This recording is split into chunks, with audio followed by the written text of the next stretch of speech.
What's up, guys? Today, of course, I'll be breaking down and discussing the bolt-action sniper rifle in Battlefield 1 called the Gewehr M.95.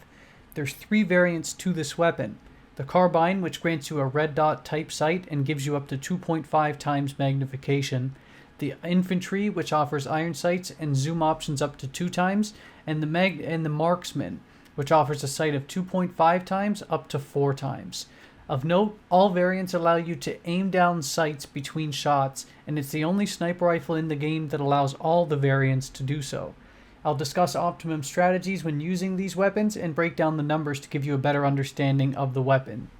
All M95s are exactly the same in terms of base stats, but they differ in terms of zoom optics, if they even have any zoom optics, and slight differences in terms of recoil and spread, but of course I'll cover that shortly.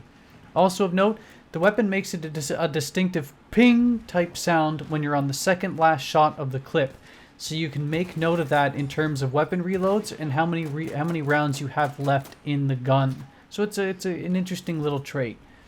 You have to be anywhere between kit rank 1 and 3 for the scout class to unlock all variants, and you'll need to spend 200 war bonds for each. So let's get to the stats. All M95s have a 66 round per minute fire rate, a 620 meters per second bullet velocity, which puts it among the middle to lower tier among sniper rifles, a 12 meters per second squared gravitational constant, which means you will see substantial bullet drop over longer ranges, and you'll probably even begin to notice this at just past 100 meters or so. The magazine size for this weapon is 5. You don't have to really worry about maximizing reload speed with this weapon because it happens to basically reload the entire strip clip of 5 rounds, whether you reload if it's empty or reload after 1 to 2 rounds. But it's quick and it reloads the entire magazine at once, unique to the weapon.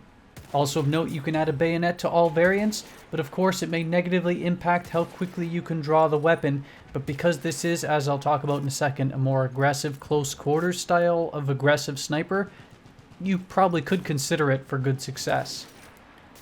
The damage chart is quite unique among sniper rifles for this weapon. It has no one-hit kill sweet spot. All three variants have a base damage of 90 up to 20 meters away. Then the damage steadily but slowly decreases until it reaches its lowest damage of about 79 at 125 meters away. Headshots in Battlefield 1 offer a 1.8 times multiplier. Upper body shots have a 1 times multiplier. Lower body shots and upper arms have a 0.9 times multiplier, and legs and lower arms have a 0.75 times multiplier. But what this means is that the weapon will only get a one-hit kill at any range if you land a headshot. That's it. You cannot get a one-shot kill anywhere else on the body. In terms of recoil, all Gewehr 95s have exactly the same recoil profiles. In terms of vertical recoil, they have 2 degrees of recoil, vertically of course, and they have 1 degree of horizontal recoil both left and right. One thing to note though, the infantry variant has a better recoil decrease of 4.5 as opposed to the other 2 variants with a rating of 3. In terms of evaluating spread, all variants, not surprisingly, have no spread when aiming down sights and not moving because, I mean, duh, it's a sniper rifle. The marksman and infantry variants, however, have 1 degree of spread when aiming down sights and moving, and the carbine variant, interestingly, has half of that rating at 0.5 degrees of spread when aiming down sights and moving. In terms of hipfire spread, the marksman and infantry variants will encounter 2.5 degrees of spread when hip-firing, standing, and not moving, and 4 degrees of spread when hip-firing, standing, and moving. The carbine variant will encounter 1.667 degrees of spread when hip-firing, standing, and not moving, and 2.668 degrees of spread when hip-firing, standing, and moving. Lastly, the infantry variant is best for spread decrease between shots with a rating of 10.05 versus the other 2 variants with a rating of 6.7. So basically, what does this all mean? What ranges and situations does this weapon excel? This one is actually a really interesting weapon to analyze because of the damage model. It gives up its one-hit kill sweet spot compared to the other sniper rifles in the game, but it maintains a high level of damage output per shot up to about 100 meters away. Add in the fact that all variants not only allow you to stay scoped in when shooting, but they have a quick bolt cycling time, the fire rate's very high, and you have one of, if not the best aggressive sniper rifle in the game, especially since the Martini Henry nerf. That's what it all adds up to. Additionally, the reload time is quite quick as well, meaning that less downtime between reloads really help when playing aggressively. The carbine variant has the least overall spread, especially when moving, so if you're willing to give up that high magnification 4x sight, the carbine is actually your best option if you're maintaining a more aggressive and shooting while moving type of gameplay. Though of course with bolt actions, I just wouldn't advise you to do it. You can do it best with the carbine variants among them. I'd still advise you to sort of move, stop, shoot, move, stop, shoot as your style. For my choice though, I personally choose the marksman variant with the 4x sight because I like the ability to both kill at arm's reach and kill past 100 meters all in a single life without changing anything up.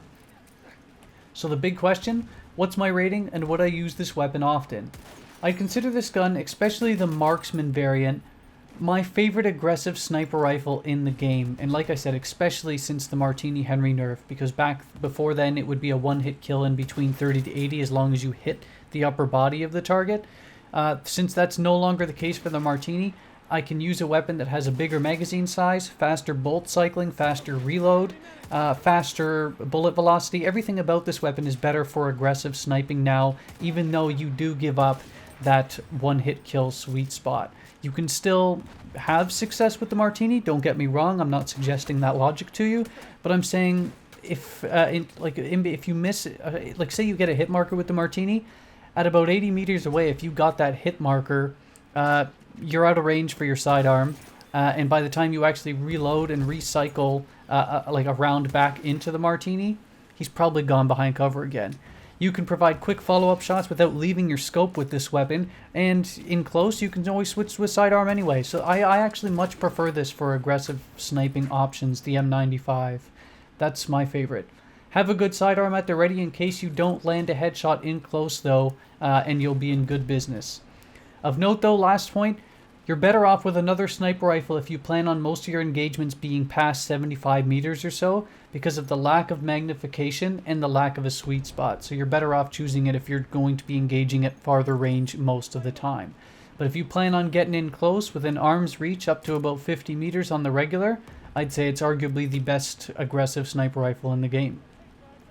So please leave a like if you enjoyed, share it if you feel someone would enjoy it, and subscribe if you'd like to see more. Have a good one, YouTube.